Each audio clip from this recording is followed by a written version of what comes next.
खबर त्रिपुरा धर्मनगर से आ रही है, जहां धर्मनगर उत्तरी जिले समेत पूरे राज्य में बाइक चोरी की घटनाएं लगातार हो रही हैं। हाल ही में धर्मनगर थाने की पुलिस ने मेघालय से एक चोर को बाइक के साथ पकड़ने में कामयाबी हासिल की।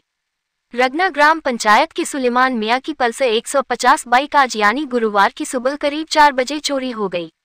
बाइक का नंबर H40AK0974 है। चोरी के बाद हमेशा की গত কিছুদিন যাবত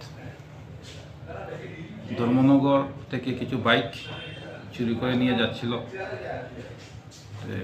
কিছুদিন আগে আমরা মেঘালয় থেকে ডাউকির থেকে কিছু বাইক রিকভারি করে নিয়ে এসেছিলাম, মানুষকে ধরে নিয়েছিলাম যারা চুরি করেছিল, কিন্তু তারপরেও বাইক চুরিটা বন্ধ হয়নি, চলছিল। গতকালকে রাত্রেও রাগনা থেকে একটা বাইক নিয়ে চলে গিয়েছিল। তা আমরা আগে যেহেতু ডাউকিতে গিয়েছিল, মেঘালয় গিয়েছিল,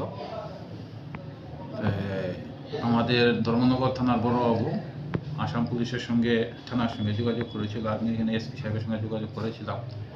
তো ওনাদের সাহায্য এবং সহযোগিতাতে আমরা গাড়ির যে বাইকের যে নাম্বার দিয়েছিলাম ওরা ধরেছে বাজারেছড়া থানা, এবং সাথে একজনকে ধরা হয়েছে যার বাড়ি ছন্তুল কৈলাসর, তার নাম হলো রিন্টু দাস।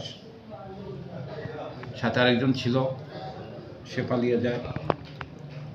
তো বাইকটা উদ্ধার হয়েছে, রিন্টু দাসকে অ্যারেস্ট করা হয়েছে। আমরা চেষ্টা করব যে এই মামলাতে আর কে কে যুক্ত আছে, কারণ ধর্মনগরের একটা কন্ট্যাক্ট থাকবে না, অথবা ধর্মনগর বাইক কী করে নিয়ে যাবে, এবং গত কিছুদিন ধরে যে বাইকগুলি চুরি হয়েছিল সেই বাইকগুলিতে তাদের কতটুকু যোগাযোগ আছে এটা আমরা বের করব।